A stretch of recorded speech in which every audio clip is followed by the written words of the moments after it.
शिमला की ठंडी रात थी। दिसंबर का महीना, जब पहाड़ों पर बर्फ जमी होती है और हवा इतनी ठंडी होती है कि हड्डियों तक में चुभ जाती है। शहर से थोड़ा दूर घना जंगल था और उसी जंगल के बीचों बीच एक पुराना कब्रिस्तान फैला हुआ था। इस कब्रिस्तान के बारे में लोग कहते थे कि यहां रात को कोई नहीं जाता, क्योंकि जैसे ही घड़ी 12 बजती है वहां से अजीब अजीब आवाजें आने लगती हैं। मगर आज 5 दोस्तों ने उस डर को आजमाने का फैसला किया था। रवि, मोहित, फरहान, ईशिता और सोनम, ये पांचों कॉलेज के दोस्त पिकनिक मनाने के लिए दिन में जंगल की तरफ आए थे। उनका इरादा था कि दिन भर मौज मस्ती करेंगे और शाम होते होते लौट जाएंगे। मगर दोस्तों की हौसी ठिठोली में वक्त का पता ही नहीं चला। जब सूरज डूबा और अंधेरा फैलने लगा तो उन्हें एहसास हुआ कि वे जंगल के बहुत अंदर तक आ चुके हैं। वापसी का रास्ता अब साफ नजर नहीं आ रहा था। इसी बीच उन्हें एक जगह कुछ टूटी फूटी कब्रें दिखीं। चारों तरफ बिखरी हुई सूखी घास, पुराने पेड़ों की जड़ें कब्रों पर फैली हुईं और हवा में एक अजीब सी बदबू। सोनम ने कांपते हुए कहा, मुझे अच्छा नहीं लग रहा, हमें वापस चलना चाहिए। मगर रवि, जो सबसे हिम्मती था, बोला, डरने की कोई बात नहीं, ये तो बस पुराना कब्रिस्तान है। लोग डरावनी बातें बनाते रहते हैं। रात गहराती जा रही थी। घड़ी धीरे धीरे 12 के करीब पहुंच रही थी। अचानक तेज हवा का झोंका आया और उनकी टॉर्च बार बार टिमटिमाने लगी। फरहान ने कहा, यार, लगता है तूफान आने वाला है। लेकिन तभी ईशिता की नजर एक कब्र पर पड़ी। उस कब्र की मिट्टी हल्की सी हिल रही थी, जैसे अंदर से कोई धक्का दे रहा हो। सबकी आंखें फटी रह गईं। वे अभी कुछ समझ ही रहे थे कि अचानक मिट्टी फटने लगी और उसमें से एक काला हाथ बाहर निकला। हाथ पर सड़ी गली त्वचा लटक रही थी और उस पर कीड़े रेंग रहे थे। इशिता जोर से चीख पड़ी। उसके बाद पूरा मुर्दा बाहर आ गया। उसका चेहरा सड़ा हुआ, आंखें लाल चमकती हुई और जिस्म पर जगह जगह फटा हुआ कफन। रवि ने सबको पीछे खींचा और चिल्लाया, भागो! मगर जैसे ही वे भागने लगे, एक के बाद एक कब्रें हिलने लगी। मिट्टी फटती गई और उनमें से कई मुर्दे बाहर निकलने लगे। कोई बिना आंखों के, कोई आधे चेहरे के साथ, कोई टूटी हड्डियों के साथ। उनकी कराहती आवाजें हवा में गूंज रही थीं। पांचों दोस्त पसीने से तरबतर, डर से कांपते हुए इधर उधर देखने लगे। उनके चारों तरफ जैसे मौत खड़ी हो चुकी थी। और तभी घड़ी ने 12 बजाए। Ton ton ton. हर घंटी की गूंज के साथ एक नई कब्र से मुर्दा निकलता गया। पूरा कब्रिस्तान अब जीवित लाशों से भर चुका था। जैसे ही घड़ी ने 12 बजाए, पूरा जंगल सन्नाटे में डूब गया। हवा थम गई, पत्तों की सरसराहट रुक गई और केवल कब्रों से निकलते मुर्दों की कराहें सुनाई देने लगी। पांचों दोस्त अब जान गए थे कि वे एक बहुत बड़ी मुसीबत में फांस चुके हैं। हर तरफ से कफन में लिपटी सड़ी गली लाशें उनकी ओर बढ़ रही थीं। उनकी आंखों से लाल रोशनी निकल रही थी और पैरों की आहट भी जमीन पर गूंजती थी, जैसे सूखी टहनियां टूट रही हों। रवि ने हिम्मत दिखाने की कोशिश की। दोस्तों, अगर हम भागेंगे नहीं तो ये हमें घेर लेंगे। सब मेरे पीछे आओ। इतना कहकर उसने टॉर्च उठाई और अंधेरे रास्ते की ओर दौड़ पड़ा। उसके पीछे मोहित और फरहान भी भागे, मगर ईशिता और सोनम इतनी डरी हुई थीं कि उनके कदम जमे हुए थे। तभी एक मुर्दा, जिसके सिर पर केवल आधा खोपड़ी बची थी और आंखों की जगह काले गड्ढे थे, धीरे धीरे उनकी ओर झपटने लगा। ईशिता चीख पड़ी और सोनम ने उसका हाथ पकड़कर खींचा। दोनों जैसे तैसे दौड़ने लगी।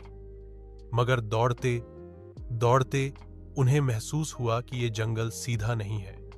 हर रास्ता टेढ़ा मेढ़ा था और पेड़ों की शाखें उनके कपड़ों में उलझ रही थीं। घना कोहरा छा चुका था और टॉर्च की रोशनी मुश्किल से कुछ मीटर ही दिखा पा रही थी। भागते हुए सब एक पुराने कुएं के पास पहुंचे। कुएं का पानी काला और बदबूदार था। मोहित ने हांफते हुए कहा, हम यहीं छिप जाएं? लेकिन तभी कुएं से अजीब सी आवाज आने लगी, जैसे कोई अंदर से कराह रहा हो। सबने डरकर पीछे कदम खींचे और तभी कुएं का पानी उबालने लगा। धीरे धीरे उसमें से हड्डियों का ढेर ऊपर आने लगा। सफेद कंकाल, जिनके हाथों में जंजीरें बंधी थीं, अब पानी से बाहर निकल रहे थे। फरहान ने कांपती आवाज में कहा, हे भगवान, ये तो सिर्फ मुर्दे ही नहीं, ये तो शापित आत्माएं हैं। मगर वक्त बर्बाद करने का कोई मतलब नहीं था। सभी चीखते हुए फिर से जंगल के भीतर भागे। अब तक दर्जनों मुर्दे कब्रों से उठ चुके थे और उनके पीछे पीछे आ रहे थे। उनके कदम भारी लेकिन लगातार थे, जैसे चाहे कितना भी भागो वे पीछा नहीं छोड़ेंगे। जंगल की टेढ़ी मेढ़ी पगडंडी में भागते भागते वे एक पुरानी झोपड़ी तक पहुंचे। झोपड़ी टूटी फूटी थी, दीवारों से काई लटकी हुई थी और दरवाजा आधा टूटा हुआ। अंदर अंधेरा छाया था। मजबूरी में वे सब अंदर घुस गए और दरवाजा धकेल कर बंद कर लिया। सब हाँफ रहे थे, उनके चेहरे पीले पड़ चुके थे। झोपड़ी में घुप अंधेरा था। जैसे ही रवि ने टॉर्च जलाकर इधर उधर रोशनी डाली, सबकी रूह कांप गई। झोपड़ी की दीवारों पर खून से बने हाथों के निशान थे। कोनों में कुछ सूखे हुए कफन पड़े थे और हवा में सड़ी हुई बदबू भरी थी। सोनम फूट फूट कर रोने लगी, हमें यहां नहीं आना चाहिए था, ये जगह अपवित्र है। तभी बाहर से दरवाजे पर भारी चोटें होने लगी।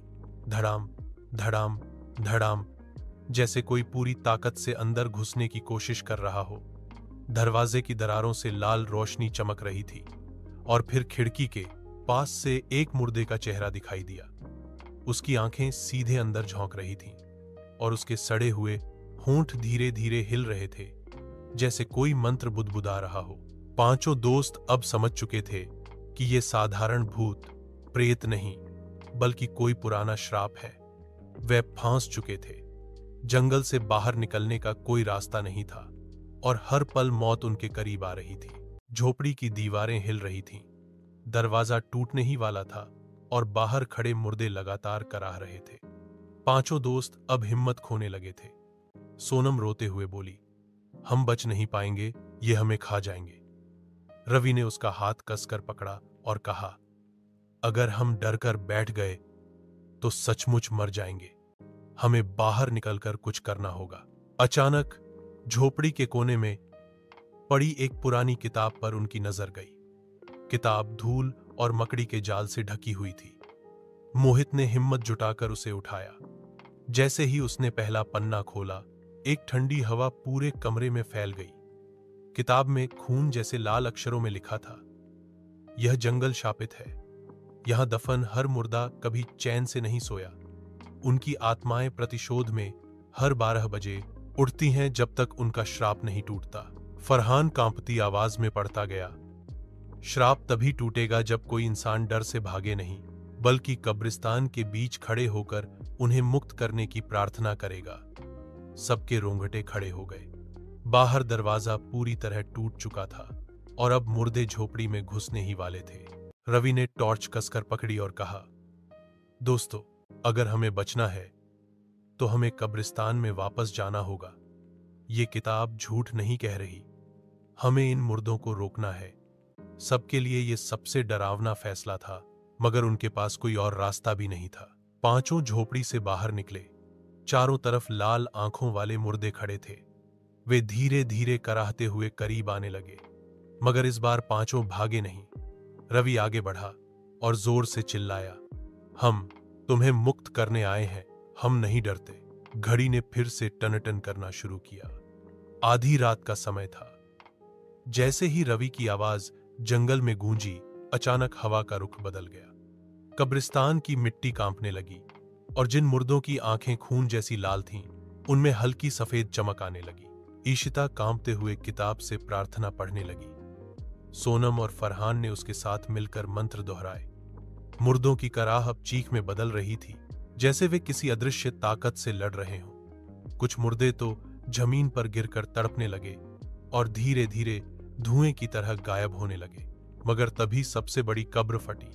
उसमें से एक विशाल मुर्दा बाहर निकला, बाकी सबसे ऊंचा। उसका आधा चेहरा हड्डियों का और आधा सड़ी हुई त्वचा का। उसकी आंखों से आग जैसी रोशनी निकल रही थी। वही इस श्राप का असली रक्षक था। उसने जोर से गर्जना की और पांचों दोस्तों की ओर बढ़ा। मोहित डर से कांपते हुए पीछे हटने लगा, मगर रवि ने उसका हाथ थाम लिया। उसने टॉर्च सीधी उस राक्षसी मुर्दे के चेहरे पर मारी और चिल्लाया, तेरा समय खत्म हुआ। उसी पल इशिता ने किताब का आखिरी मंत्र पढ़ा। अचानक बिजली जैसी कड़कड़ाहट हुई, आकाश में तेज चमक हुई और पूरा जंगल रोशनी से भर गया। विशाल मुर्दा जमीन पर गिर पड़ा। उसका शरीर राख की तरह बिखरने लगा और उसके साथ ही बाकी सारे मुर्दे भी धुएं में बदलते गए। उनकी कराहें धीरे धीरे शांत हो गईं और पूरा कब्रिस्तान एक अजीब सन्नाटे में डूब गया। अब वहां केवल हवा की हल्की आवाज थी और ठंडी रात। कब्रिस्तान वैसा ही शांत हो चुका था जैसा सालों पहले रहा होगा।